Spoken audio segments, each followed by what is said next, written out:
अच्छा, कल तक स्टॉक सब क्लियर हो जाएगा? हाँ, कंफर्म क्लियर हो जाएगा मैडम। आप बिना टेंशन के घर जाइए। मुझे कोई टेंशन नहीं है। क्लियर नहीं हुआ तो आपकी प्रॉब्लम है। नहीं, मैं तो ये ऑर्डर किसी और को दे दूंगी। नहीं मैडम, मैं काम कर दूंगा। ओके ठीक है।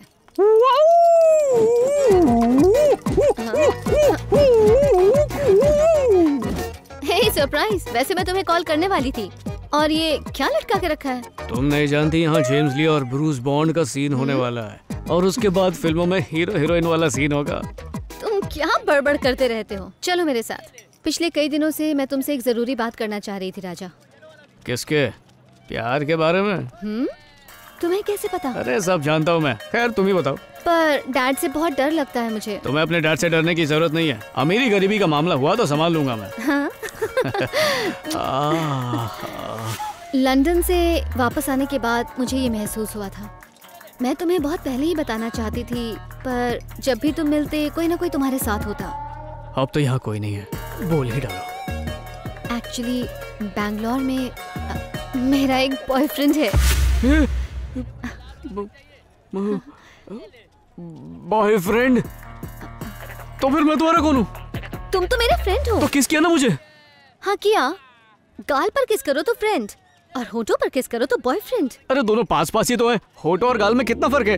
हट पागल, हर बात में मजाक करते हो। मैं उसका बर्थडे सेलिब्रेट करने के लिए बैंगलोर जा रही हूँ। अगर डैड पूछे तो कोई बहाना बनाकर मुझे बचा लेना प्लीज। लिसा, अच्छा प्यार नहीं है तो कोई बात नहीं, कम से कम वो बुक तो देती जाओ जिससे कंपनी का मालिक बन जाऊं।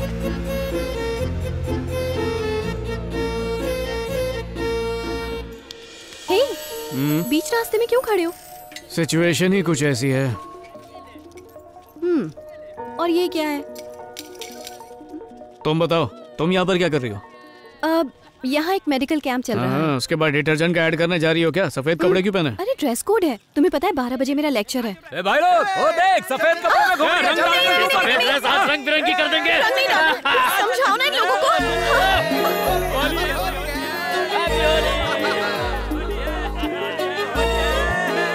मेरे ऊपर रंग नहीं। जल्दी से गाड़ी को अनलॉक करो। राजा प्लीज। राजा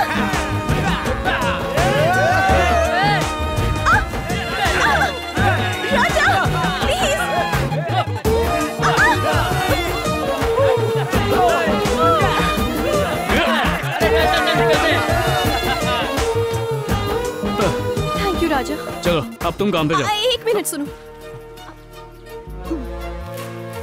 तुम्हारी प्रेजेंटेशन के लिए। वो कोई साधारण किताब नहीं था। चल, गाड़ी से निकल। बाहर निकाल। तुम मुझे पानी दोगे कि नहीं है बताओ।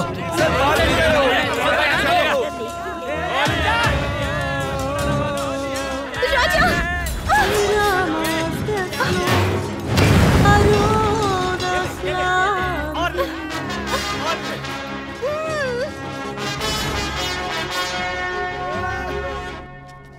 अरे ये उसकी प्रेम की निशानी थी बेटा।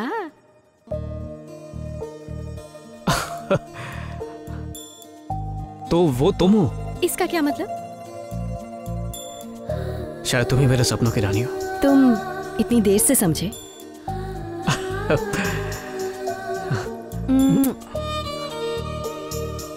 गाल पर किस किया तो सिर्फ दोस्त, होठों पर किया तो बॉयफ्रेंड।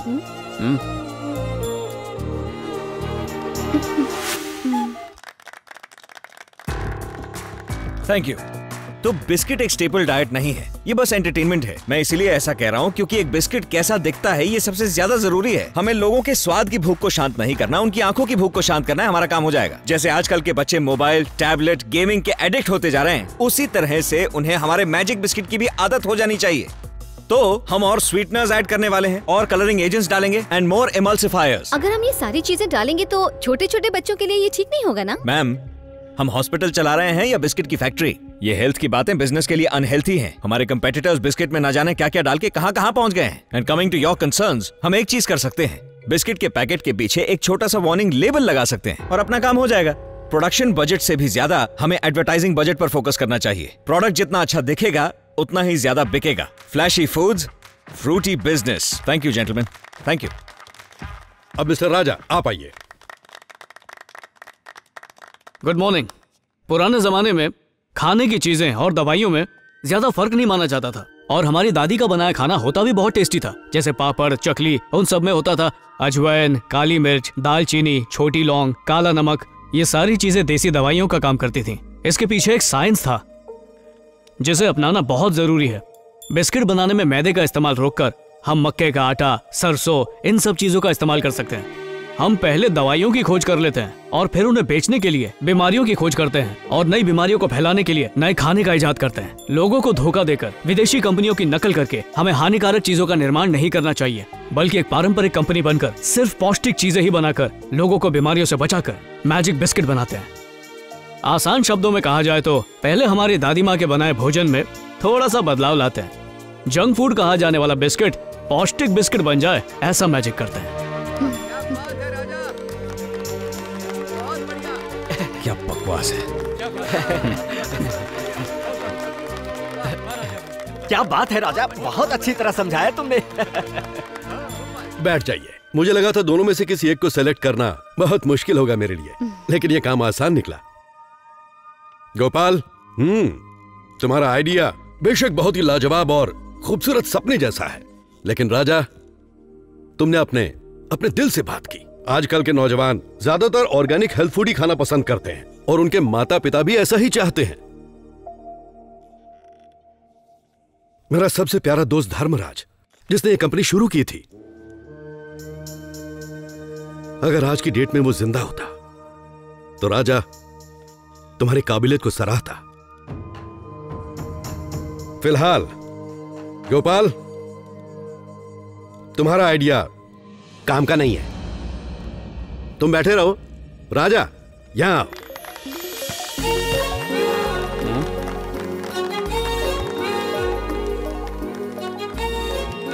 कंग्रेचुलेशंस राजा। आ जाओ राजा बेटा। कंग्रेचुलेशंस राजा।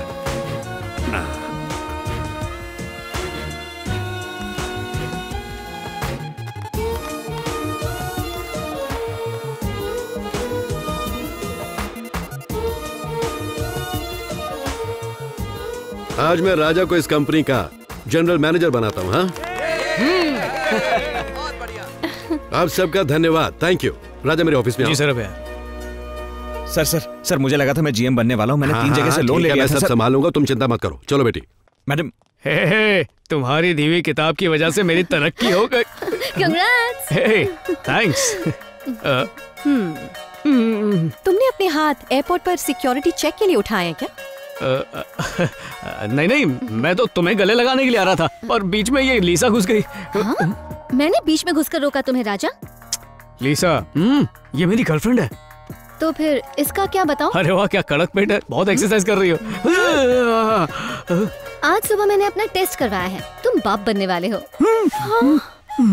लीसा, ये कैसा मजाक है? कल रात तुम मेरे साथ मजाक कर रहे थे और अब तुम मुझे कह रहे हो कि मैं मजाक ना करूं। तुम डॉक्टर हो ना? मेरी पल्स चेक करके बताओ। ओए, इसने कह दिया और तुम चेक भी कर रही हो यार। ओह, तुम्हें यकीन नहीं? 30 तारीख को मैं डॉक्टर की रिपोर्ट लेकर आऊंगी। फिर डिसाइड करना कि तुम्हें इससे प्यार करना है या नहीं करना। बच्चे का नाम क्या रखेंगे? अनीता। हाँ, Anita Raja. Nice name. Lisa, बच्चे का नाम नहीं बोल रहा था, मैं तो तुम्हें बुला रहा था बेबी। इस बारे में हम दोनों 30 तारीख को बात करेंगे। फरवरी में 30 दिन होते हैं क्या? वो सिर्फ मजाक कर रही थी और तुमने उसकी सारी बातें मान ली। मुझे तुम पर भरोसा है। ठीक से सुनाई नहीं दिया और करीब आके कहो ना। राजा, जरा इधर देखो, जल्दी आओ। हाँ, आता हूँ। अभी काम निपटा के आया। ठीक है मनोहर। क्या हुआ? सबको इकट्ठा क्यों कर रहा है? देखो ना इधर। ओह, क्यों बेचारे के झले पे नमक छिड़क रहे तुम लोग? तुम चुप बैठो ना। Presenting, there is so much detail in this. Boss, it's amazing. Don't याद है क्या कहा था? हवा, पंछी, कागज। समझ में आ गया ना कि कागज कौन है और पंछी कौन है? सर चलिए यहाँ से। कागज। हाँ। कागज कहने पर मुड़कर क्यों देखा? क्या तुमने आज से अपना नाम बदल लिया है? कागज, कागज, कागज। अरे ये क्या था? ये नामकरण की रस्म है, बार बार कहेंगे तो याद रहेगा इन्हें। ओह, हाथ सीने पर रखकर कुछ और भी कहा था ना तुमने? अरे ये आपके असिस्टेंट बनना चाहते हैं सर। हाँ। तो इस नए प्रोजेक्ट में तुम मेरे असिस्टेंट हो गए। नई फैक्ट्री जहाँ पर बन रही है वहाँ पर टाइम से पहुँच जाना, सारी तैयारियां तुरंत शुरू कर देना और सारी चीजों की लिस्ट बनाकर मेरे ऑफिस में लाना। नहीं नहीं, ऑफिस में मत आना, तुम्हारी शक्ल एकदम मनहूस है। मुझे ईमेल ही कर देना। दोस्तों, लेट्स एंजॉय।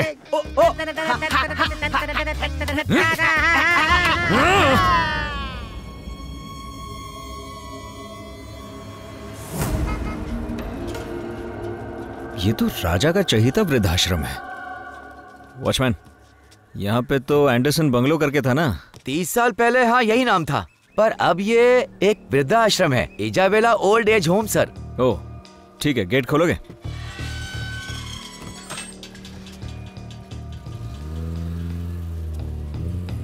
परफेक्ट दादी। अच्छा हुआ। मैम, आप हमारे राजा सर की गर्लफ्रेंड है ना? और ये सब कब हुआ? आपकी तारीफ। मैं राजा सर का असिस्टेंट। थोड़ी गम मिलेगी क्या? ये कोर्ट का नोटिस लगाना था। ये कैसा नोटिस है? 2 दिन में ये जगह तोड़ने वाले हैं, इसीलिए ऑफिस से नोटिस भिजवाया है ताकि आप लोग टाइम पे जगह खाली कर सकें। ये क्या कह रहे हो तुम? क्या राजा ये बात जानता है? इस जगह को तोड़वाने का ऑर्डर राजा सर नहीं दिया, बल्कि जीएम बनने के बाद पहला ऑर्डर उन्होंने यही साइन किया। हमारा राजा ऐसा नहीं कर सकता। हाँ। हम लोगों ने उसे बचपन से पाला है। हाँ बेटा, यहाँ पर जब हमें कोई तकलीफ होती है, राजा ही तो हमारी मदद करने आता है। मुझे तो तुम्हारी बातों पर यकीन नहीं हो रहा है। हाँ बिल्कुल। देखिए सर का ही फोन है। Sir good afternoon sir. हाँ, साइट पर पहुँचे या नहीं? हाँ मैं यहीं पर हूँ सर। देखो, कुछ भी हो जाए ये काम पूरा होना चाहिए। फौरन वो जगह खाली करवाओ, समझे? 2 दिन में वो जगह बिल्डर के हवाले करनी है, वहाँ हमारी बिल्डिंग बनेगी। Absolutely sir, sure sir. Sir ने क्या बोला सुन लिया सबने? आप लोग बुजुर्ग हैं तो अकलमंद भी होंगे। सुबह तक ये जगह खाली कर देना, किसी मंदिर में रहने का जुगाड़ कर लो। चलो चलो। अच्छा तो मैं चलता हूँ।